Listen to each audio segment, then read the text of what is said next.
యోర్దాన్ అంటే ఎలా ఉంటుంది తెలుసా? ఆ ఎగువ నుండి కిందకు పారేది, పైగా అది తీవ్రమైన ఆ గట్టులు నిండి పొంగి పొరలే ఆ యోర్దాను ప్రవాహాలు. ఇప్పుడు ఇశ్రాయేలీలు దాని ముందు వచ్చి నిలబడ్డారు. అంటే ఇప్పుడు వీరు యోర్దాను దాటాలి. దేన్ని దాటాలి? వెరీ గుడ్, యోర్దాన్ దాటాలి. అది చూస్తేనేమో పొంగి పొరలు వస్తుంది యోర్దాను. ఒక రకంగా సముద్ర పాయ అంతటిది యోర్దాను. యోర్దాన్ని ఇశ్రాయేలీలు ఇప్పుడు దాటాలి. దాటాల్సింది ఎంతమంది? 20 లక్షల మంది. తెలుసా దాని ఎత్తు ఎంత ఉంటుందంటే 12 నుంచి 18 అడుగులు ఎత్తు, లోతు. మన లెక్కలు కాదు, ఆ దినాన లెక్కలు.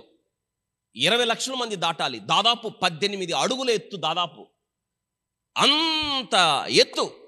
మీరు ఆలోచించండి, దాటాలి.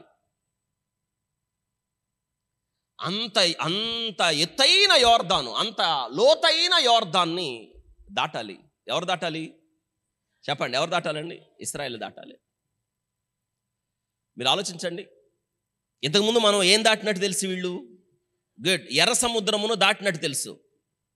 ఇప్పుడు 12 నుండి 18 అడుగుల ఎత్తు యోర్దాను, పొంగి పొరలొస్తున్న యోర్దాన్ని తెలుసా?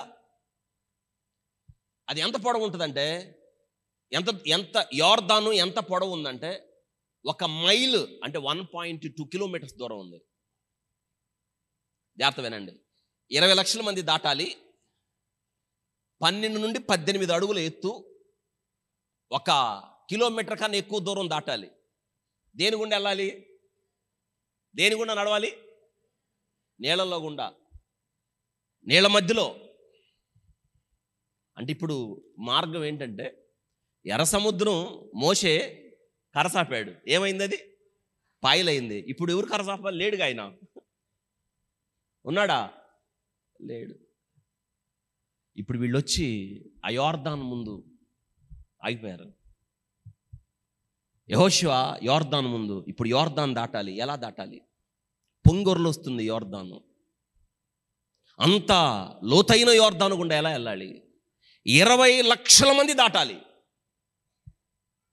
20 లక్షల మంది ఎప్పుడు దాటాలి? ఈ యొక్క 1 మైలు దూరం ఉన్న యోర్దాన్ని దాటి చివరికి సురక్షితంగా ఎలా చేరాలి? ఇది వాళ్ళ ముందున్న సవాలు. పొంగి పొరలొస్తున్న యోర్దాన్ని వారు దాటాలి, సురక్షితంగా దాటాలి. పొంగి పొరలి వస్తున్న యోర్దాను వారిని తాకకూడదు. పొంగి పొరలి వస్తున్న యోర్దాన్ని వారు అధిగమించాలి. ఎదురొస్తున్న యోర్దానికి ఎదురు నిలబడాలి.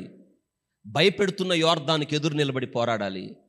భయపెట్టిన యోర్దాను తిరిగి వారికి దారివ్వాలి. ఎలా సాధ్యం? ఇది సాధ్యం.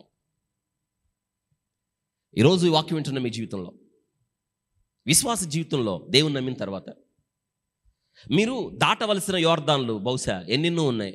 ఏ యోర్దానుకు నువ్వు భయపడద్దు. నీ జీవితంలో అది ఏదైనా కావచ్చు.